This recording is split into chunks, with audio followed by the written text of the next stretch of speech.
Hello and welcome to See You in Court, the podcast that informs you about the Georgia civil justice system, what it means to you, and how it protects individual rights. This podcast is a collaboration between the Georgia Civil Justice Foundation and the Georgia Institute of Technology. Your hosts are robinfrazierclark and lestertate, who are both past presidents of the State Bar of Georgia and currently serve on the Board of Directors of the Georgia Civil Justice Foundation. And now this episode of See You in Court. Hello, everyone. This is robinfrazierclark, and I'm here with my co-host, lestertate.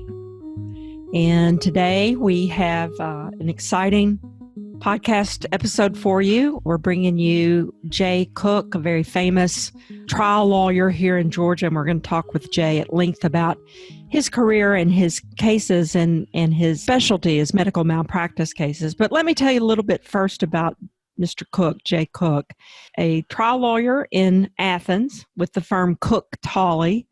And he is a native of Savannah, but went to Georgia undergrad, University of Georgia, and University of Georgia Law School. He is a past president of Georgia Trial Lawyers Association. He's also a past president of the Georgia Civil Justice Foundation, our sponsor of this podcast. He's also a past president of the State Bar of Georgia. He was admitted to the Georgia Bar in 1964 and currently practices in Athens and downtown. And one of the lawyers who practices with him is his son, J.W. Cook, which I think is fantastic to have your child practice law with you. And Jay also teaches medical malpractice cases at the University of Georgia Law School now as an adjunct professor. Jay, welcome to the show. It's good to see you, Jay. Glad to be here. Thank you. Yes, good to see you, Lester. My pleasure, sir. Yeah, so we're here in the midst of this COVID-19 thing. We're doing this all by Zoom here. Have you ever seen anything like this in your career, Jay? I mean, have you ever seen the courts? You know, the Chief Justice has shut the courts down till May 13th as he has had to do because of the crisis that we're facing. But I've just never seen anything like it, and I wonder if you have.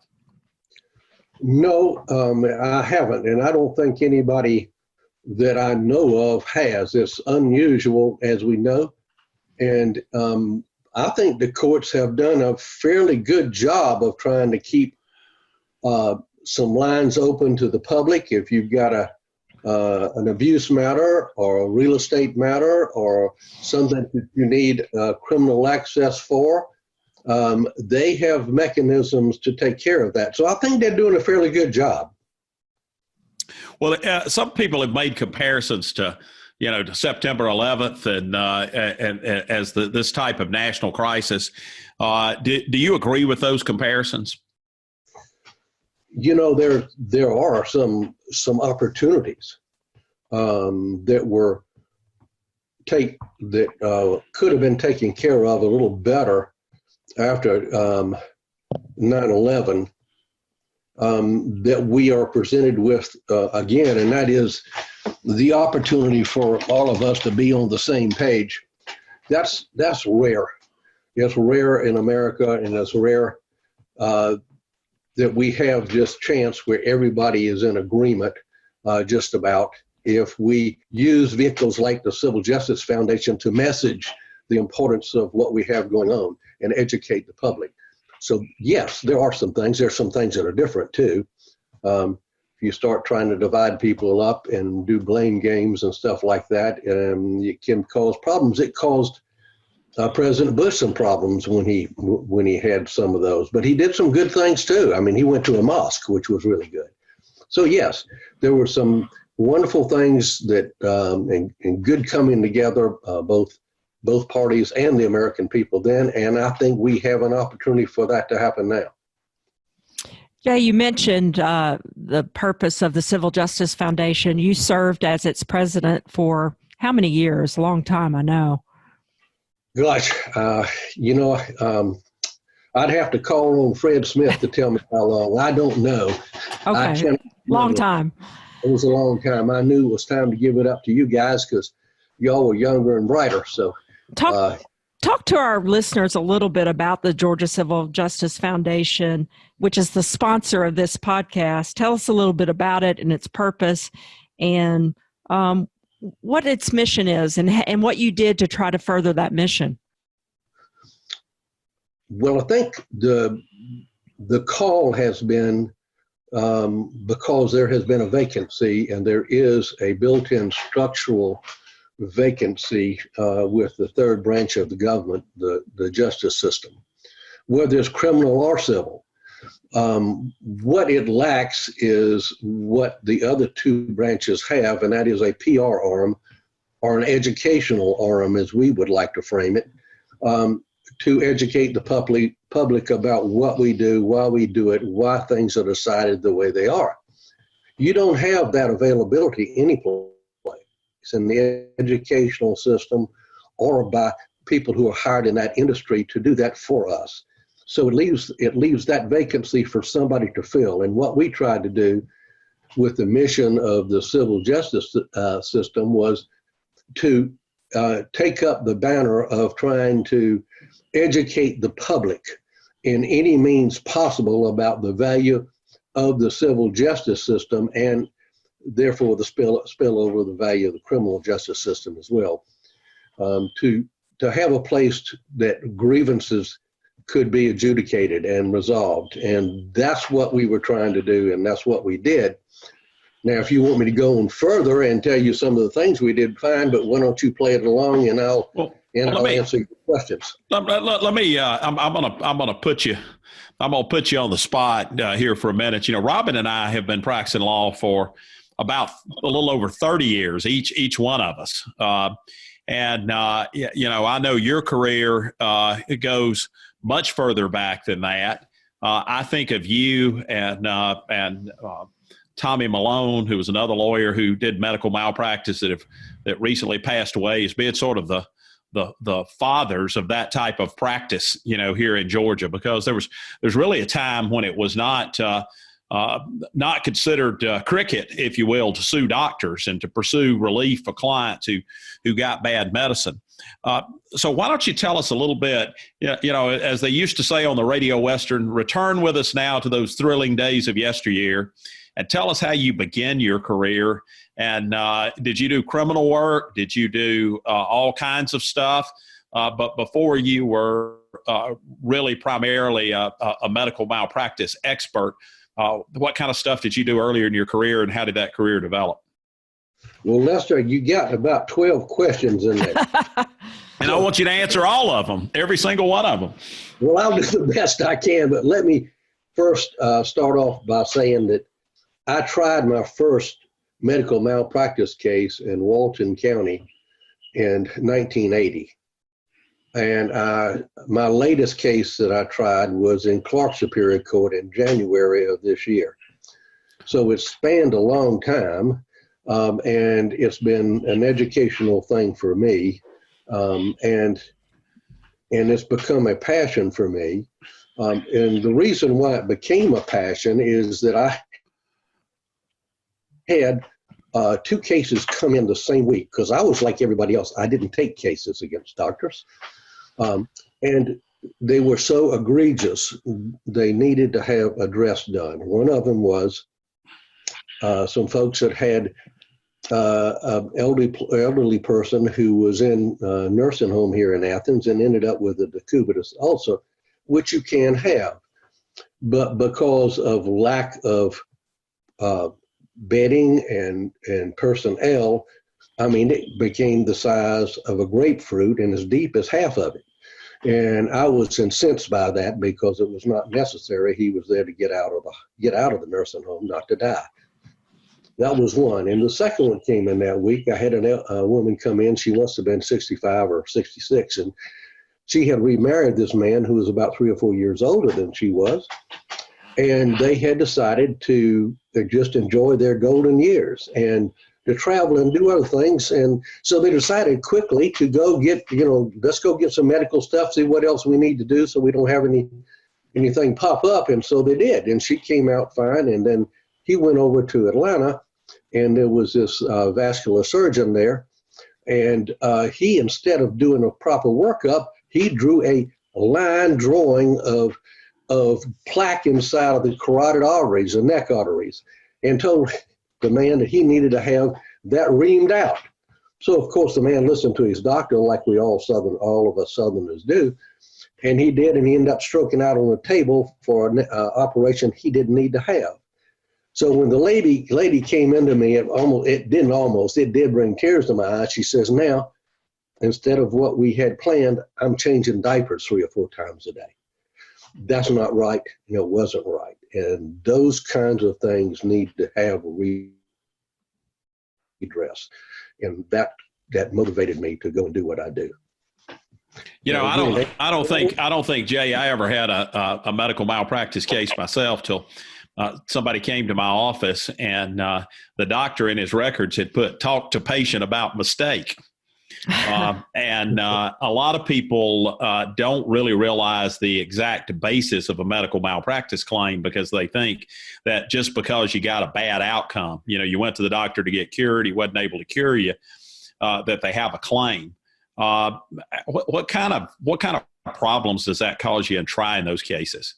And what, I'm going to be the devil's advocate here and say, look, the doctor is about the only class of people that we sue that are actually trying to help somebody when they get sued for it. So how do you deal with those issues?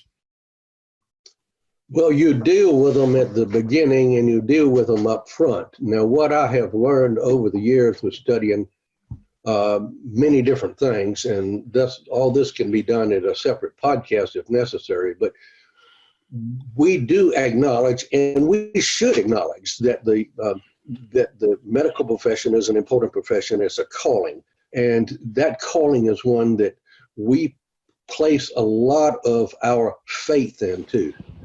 And in my research and going back and studying, it's akin to some things that Joseph Campbell worked on. And he, the medicine man and the shaman, and in Christianity, Jesus, healers are protected. But you're talking about Joseph Campbell, the mythologist, the studier of myths, and wrote several books about that.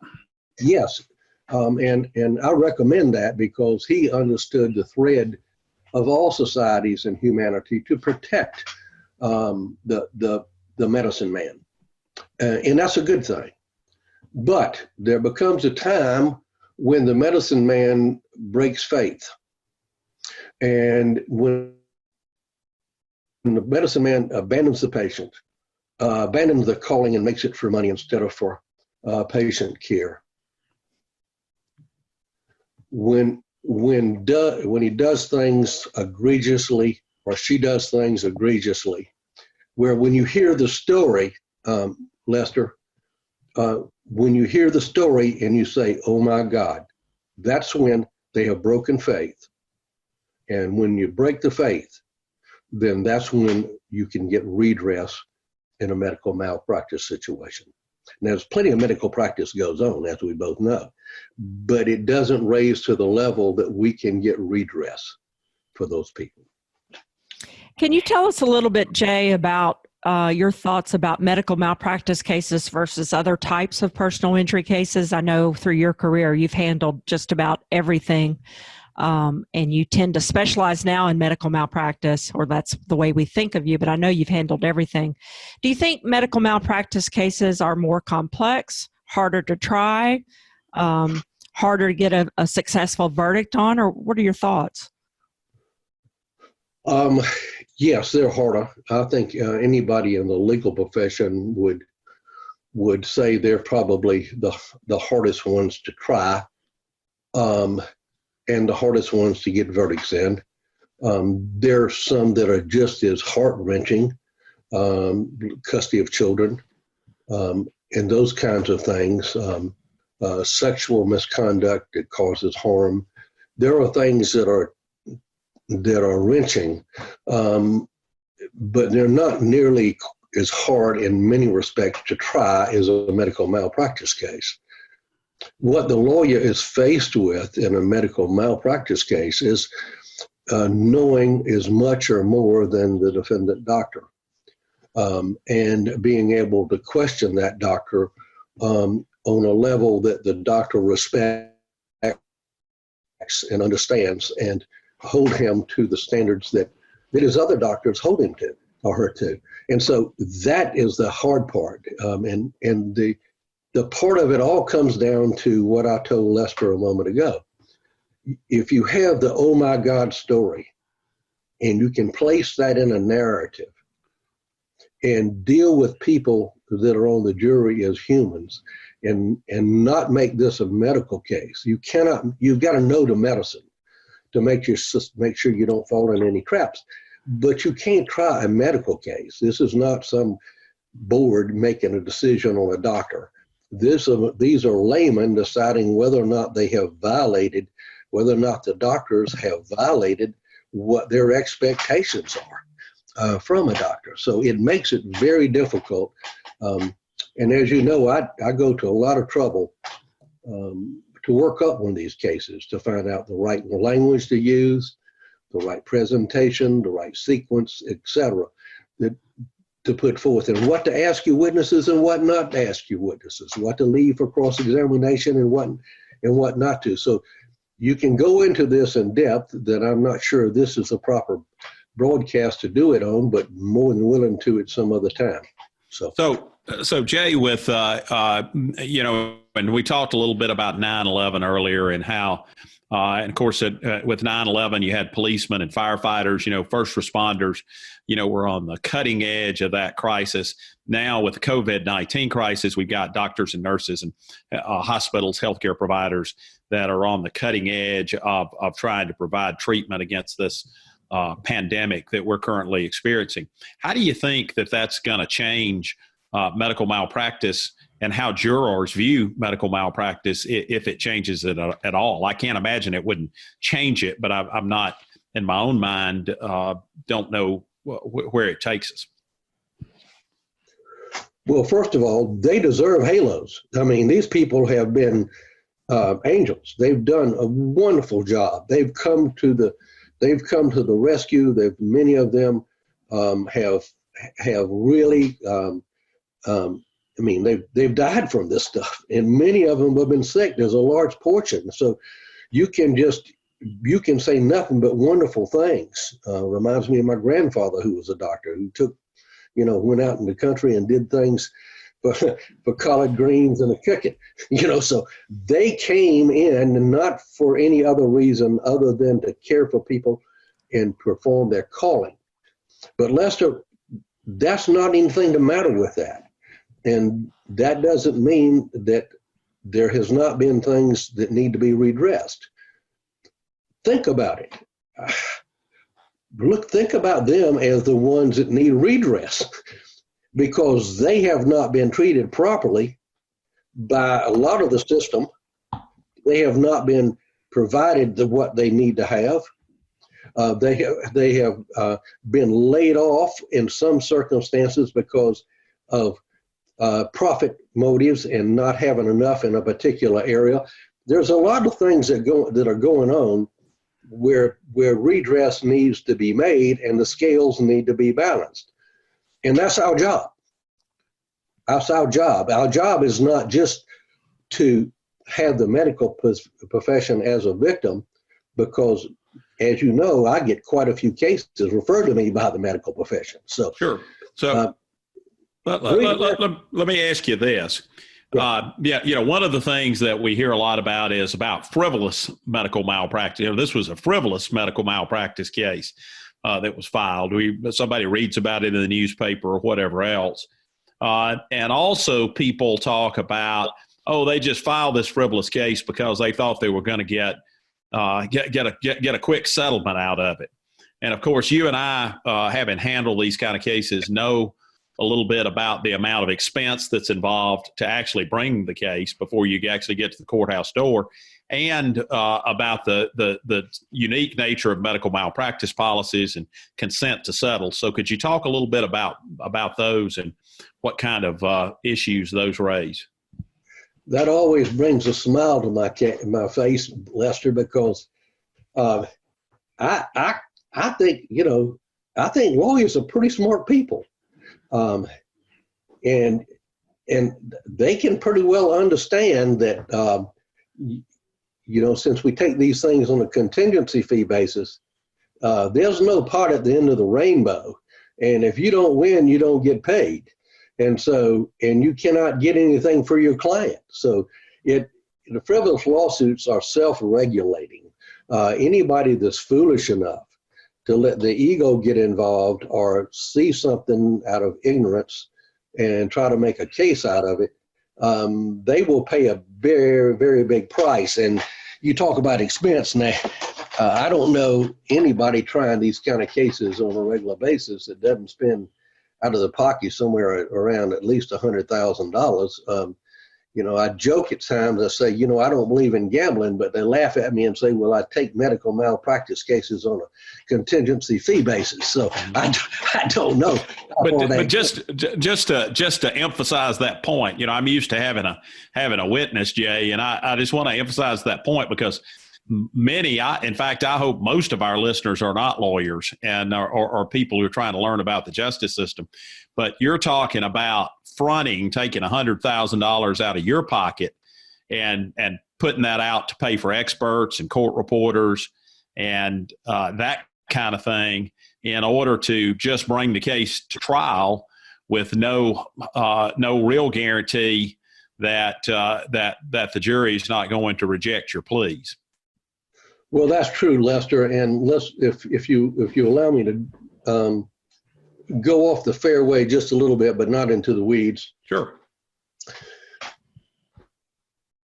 There are two cases that the public has in their mind always dealing with frivolous lawsuits. One is, of course, the McDonald's case, and the other is a O.J. Simpson case, where they know that justice went awry in both of those in their minds, even though we know more details.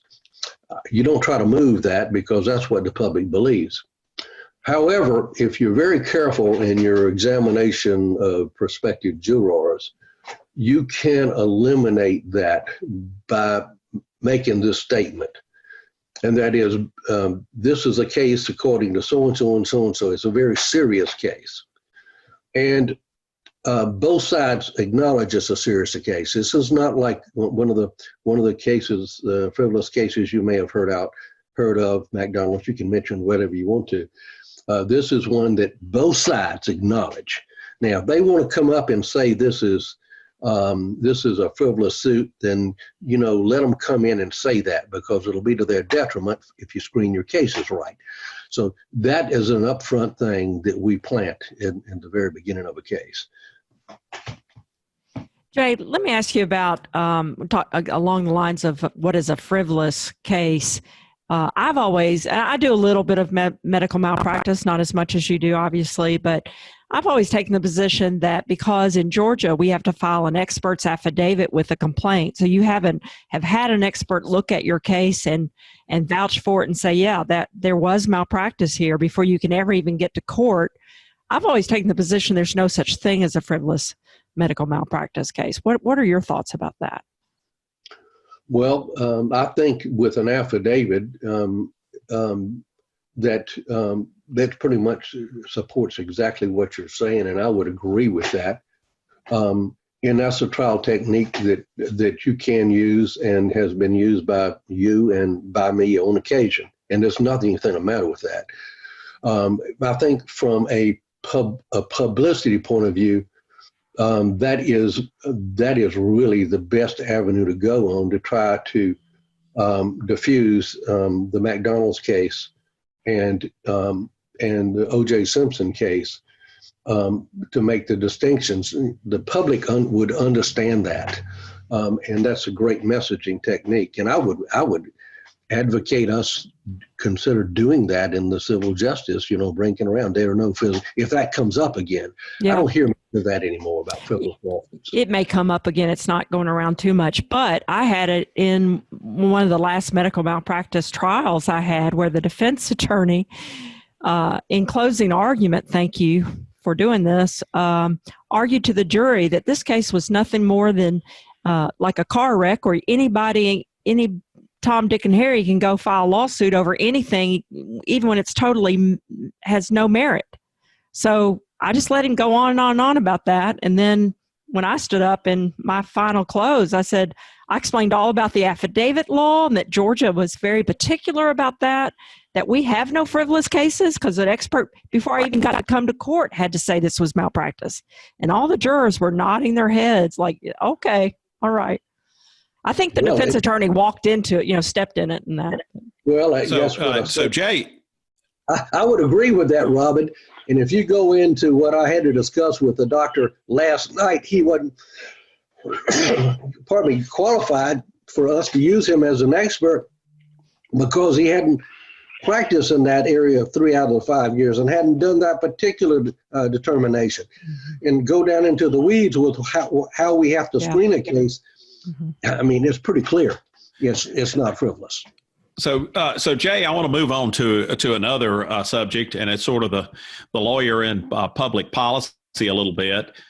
You served as president of the State Bar of Georgia before Robin and I did, and in fact, we're sort of a mentor to both of us. I think we're both proud to say, and I think a lot of times, the public doesn't really understand what the mission of the bar is. I remember one time there was a public outcry about a lawyer that had done something outrageous, and they thought he ought to be kicked out of the ABA. They didn't realize that being kicked out of the ABA is tantamount to being kicked out of the Book of the Month Club. It doesn't affect your status as a lawyer. It's a voluntary bar, but then we have mandatory bars, and they have disciplinary functions, but they also have other functions. When I was president, I used to always say we really had two legitimate functions. One was protecting the integrity of the profession, but also promoting the cause of justice. So tell us a little bit about your time as state bar president. You're also president of Georgia Trial Lawyers, how those were the same and how those were different, and what you see as the role of a bar leader in today's civil justice discussion.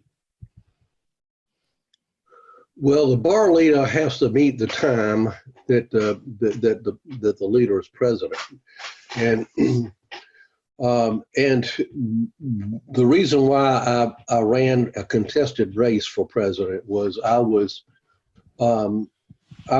tired, and you could even say sick and tired of lawyers being slammed and the courts being attacked, because that was a time when we had so much assault going on from the U.S. Chamber of Commerce and the Georgia Chamber of Commerce, trying to promote antagonism in the judicial system by having partisan elections.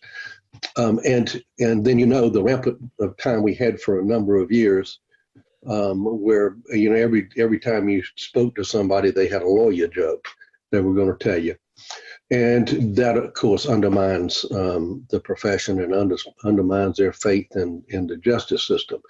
So I ran for office with a definite mission in mind, that I was going to do what I could to reverse that, and with the help with Reinhart and Ingram, the presidents before me, we got past initiatives to start messaging, and we did the public.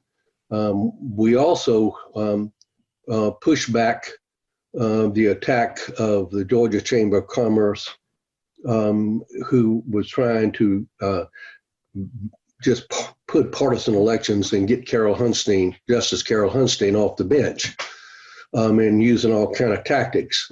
And so we fought that back, and using good messaging, the value of the justice system, and and trying to diffuse, and this is for a different conversation, but the methodology that was being used by Karl Rove and Frank Luntz to attack the third branch of the government. I mean, it was an attempt, and still is an attempt, to gain control over the decision making, the impartial decision making of the justice system. And so I still have a great passion. As you can tell from my voice, I cannot stand the idea of corporations making decisions for profit for their particular shareholders at the expense of the public, and that offends me greatly. And I think the civil justice system is uniquely positioned to be objective and impartial and message that, and I hope it does. Jay, talk to us a little bit about the difference between when you were president of GTLA, about 2,000 members, all plaintiffs' personal injury attorneys, versus being president of the entire state bar of Georgia, about 50,000 lawyers that do all sorts of practices, both criminal, civil, government, private, all types of lawyers. Well, as you know, Robin, when I was president of the Georgia Trial Lawyers, at that moment in time, we were under assault as a profession, being plaintiffs' lawyers, disparaged, and we were placed in a box of all being Democrats, and which most of us were, but not all were, and trying to make this a partisan divide, that we could be pigeonholed. And what I tried to do was try to expand that by getting the people in who were Republicans in the lineup, and trying to get women into the lineup, and trying to seek out leadership that would lead us towards what our true mission is, and that is to preserve the civil justice system so that people would have a fair chance at redress in front of a jury. And so that's what I was confronted with, and that's what I tried to do. And and thank goodness I was there, because now we have you here.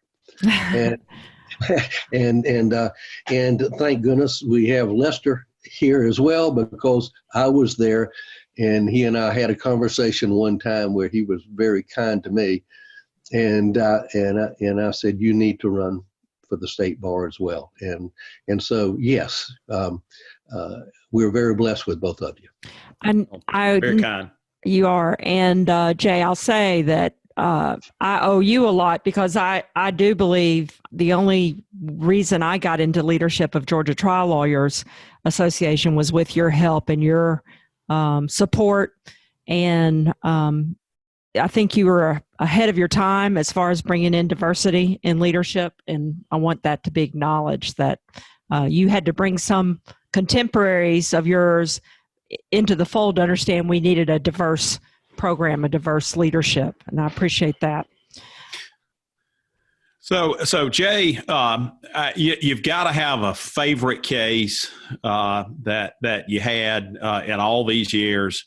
Tell us about your favorite case, or the case that you're most proud of. Well, I've got one criminal case I have claim to fame on, because I only tried about a handful of those. I didn't try very many criminal cases, and it was one where I was representing this guy that he just looked like a crook, and I believed his story. He was being accused of stealing an old man's money. The old man's family had just kind of abandoned him, and so the client just kind of looked after him, drove him around, got his food, whatever he wanted to do, and they had a great relationship. Well, when the man passed away, the family decided they would file criminal charges against him for stealing the man's money. Well, they had no real evidence, and we lost the case in front of the jury. We had Robin, no disrespect, but we had an all-woman jury. and this guy looked guilty, okay? But they had no evidence, and so I listed, and this is my claim to fame, I listed about 12 to 15 things that could have been different because it was all a circumstantial case. They had no direct evidence. And the Court of Appeals on appeal gave him an acquittal without a new trial. And that's my claim to fame there. In the medical malpractice arena, the best one I had was here in Clark County. I had a case where the doctor from the Medical College of Georgia had claimed that he was board certified. And so I knew that he wasn't, and I was cued in he wasn't by one of his fellow doctors. And so I brought out those big medical index books about specialties, and it was, you get about 6, 8 of those that cost you an enormous amount of money. We don't have to do that nowadays, but I kept bringing out the book and saying, "Where are you in here?" And I, gave him time to see, find his files out of his attic and over lunch and all this other stuff, and so we won that case because they did not vet their expert the right way, and the expert lied on the stand. Boy, was that fun. Jay, how many cases, how many trials do you think you've had in your career? I don't know for sure. I know back when I became a member of something, I had to list over 100. So I'd say somewhere, over 100, 200, I don't know, over the time. Right now, as you know, doing medical malpractice, we don't try that many cases, maybe 1 or 2 a year. I've tried as many as 5 before the year I was president of the state bar. And that gets to be really onerous to do that. And I've tried them back to back, week to week. And so, but they don't do that to me anymore. And I'm thankful for that. That's hard to do. Yeah. So. Well, there's a sentiment that not as many cases are getting tried, period, regardless of medical malpractice, but just not as many trials as there used to be. What do you think about that? Well, this is a result of the thing that grinds on me the most, and that is the corporations, the corporatists who have worked systematically over the years to change the rules in federal rules, and so to make it a motion practice where people are having their cases decided on motions and not by a real trial. And so that gets to be one of the problems that exist. And the other problem, Robin, my feelings about tort reform and the fact that it's been such a fraud on the American public, and that they're trying to push the wrongdoer and their insurance company from paying legitimate claims. That didn't used to be the case. And by all the publicity and money they had to spend, they have altered, the corporatists have altered the what people think of as common knowledge. And they think that people, they're suspicious of anybody that files a lawsuit. And so our job is to work through that. The analogy I make is tort reform was bad enough. It was like an atomic bomb. But what has happened to the jury system itself is that it's been like radiation. It's caused cynicism of the public. And the lawyers who lived outside of the perimeter in Georgia, could take somebody and have a $2,000 automobile wreck case, and instead of them having to pay their bills and their lost wages and get their car repaired, they could go to court and get that amount of money in return. Nowadays, they can't afford to take that case because they may not win, because the injuries are not egregious enough, and the public is not willing to let it to understand what has happened to them. And it's our job as a Civil Justice Foundation to bring back to the surface what we are about, what the court system is about, to let the public know that either you let the person who has been harmed eat it, or you let the person responsible pay for it and insure it if they need to, or third, let the public pick it up in the form of taxes. Once you can get that concept into the minds of the people, they begin to understand what's going on. And that's an important thing. The tort system, which is what us three do, it's not the only civil cases that happen, but it's what we do. It's there for multiple reasons, not just to get monetary redress.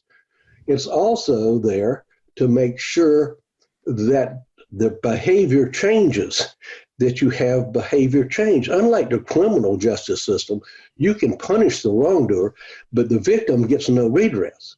And what I'm afraid our corporatist friends would like us to do is to make sure there's no redress in the civil system either.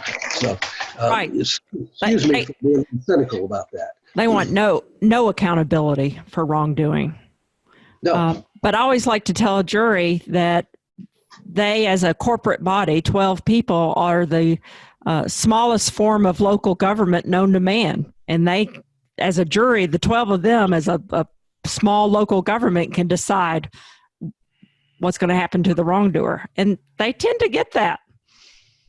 Yes, and that's a wonderful argument. Can I use it sometime? Yeah, of course, absolutely. Well, Robin, I think it may be you and I talked earlier that you had one question you wanted to ask all of our guests. Yeah. And Jay will be the first one, and I can't think of a better person to ask your one question to than our friend Jay Cook. But I think it's a great question. It was a great idea. It was Robin's idea, not mine. But Robin's gonna put you on the spot here, Jay.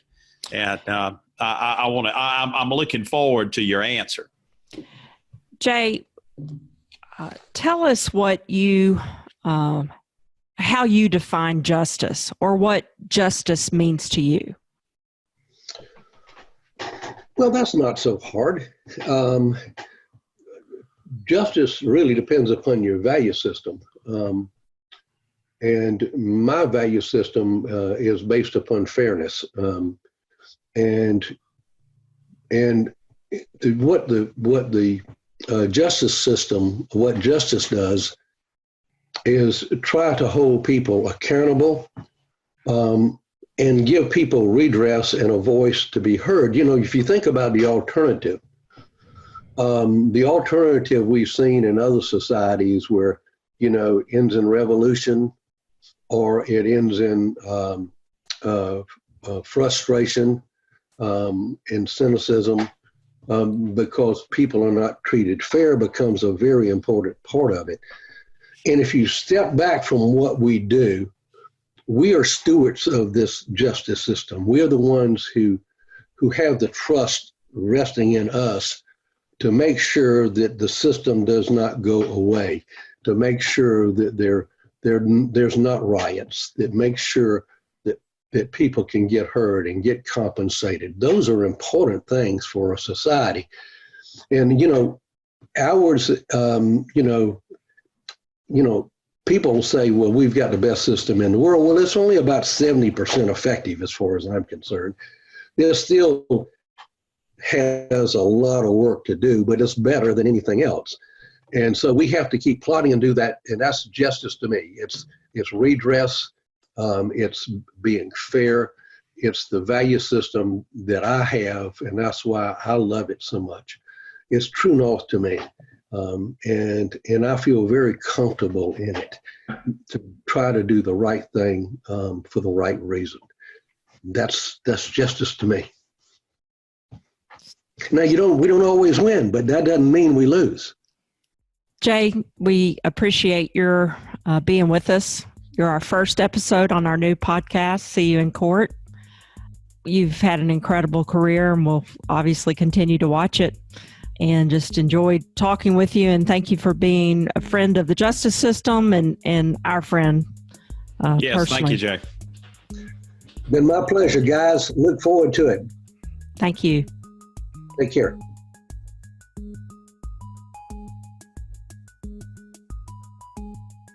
One of the things we're going to do every episode, Lester and I will try to bring you something new, something that struck us in the news, law related. We'll do that each episode for you. And the thing that struck me in the news this week is the Georgia State Bar Young Lawyers Division Legal Food Frenzy.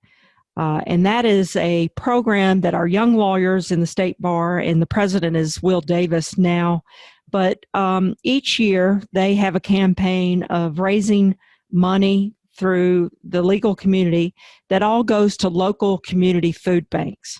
And it was particularly challenging this year with the COVID shutdown. No one's getting out to see each other. We don't have any social events to go to. But as of yesterday, the Legal Food Frenzy had raised $545,000 to send to their local community food banks. And what I mean by that is if the money is raised in Macon, the money goes to the Macon Community Food Bank. If it's raised in Valdosta, it goes to the Valdosta Community Food Bank. So I'm amazed at that. I'm not really surprised because our young lawyers are incredible people. And my hat's off to Will Davis, the president, and all the younger lawyers who started this. It's in conjunction with the Attorney General, because Chris Carr, hats off to him as well and his department. And I think they should get a big acknowledgement about what they're doing to help feed the community. Totally agree, Robin. And in fact, at one point, the Georgia Tech Office of General Counsel was way high with among the leaders there. And as a Georgia Tech Yellow Jacket, I was particularly proud of them. The item which I have has to do with something that I talked to a reporter about at the Atlanta Journal-Constitution. It's not a case that I'm involved in, but I talked with him about it this week. It's Joshua Sharp, who's written an excellent article about a murder that took place in 1985 when a white man walked into an African-American church in southeast Georgia and fatally shot a couple there, then fled the scene. And there was an investigation into it. They did not immediately locate who had done it, but they located about 100 different suspects because it was such a senseless and brutal murder that took place. They went back and later opened it and subsequently convicted a man named Dennis Perry, who has been in prison now for nearly 20 years. The Innocence Project took this case on, and the Innocence Project, the perpetrator of this crime had dropped his glasses, or dropped a pair of glasses while they were in there. They've been able to find DNA on those glasses and lead that DNA back to a suspect that had actually told other people in his life at that time that he was the perpetrator of these murders. And so now Mr. Perry, who has been in the penitentiary for 20 years now, has a motion for new trial, and it's done by the Innocence Project and by lawyers at King and Spalding, which is a large law firm here, who's taken the case pro bono. They have filed a motion, extraordinary motion for new trial. They're awaiting a response from the DA's office down in Camden County where this took place. But it looks like, and I certainly hope, and believe, based on the motions that I read and the comments that I gave the reporter when he called me, that this is an innocent man that's been in jail for about 20 years. So I'm hoping certainly that he is freed soon. And kudos to King and Spalding and to the Innocence Project and to all those folks who are taking these cases and really applying modern technology to go back and to try to set some of these people free who were wrongfully convicted. Because, part of justice is making sure that you have the right person in the penitentiary and not just somebody in the penitentiary. Great example, Lester. I followed that case on the Undisclosed podcast, and I'd recommend any listener who's interested to listen to that podcast. Extraordinary story out of South Georgia, and I think he at least should get a new trial. But I'm not the judge, of course. But very good story.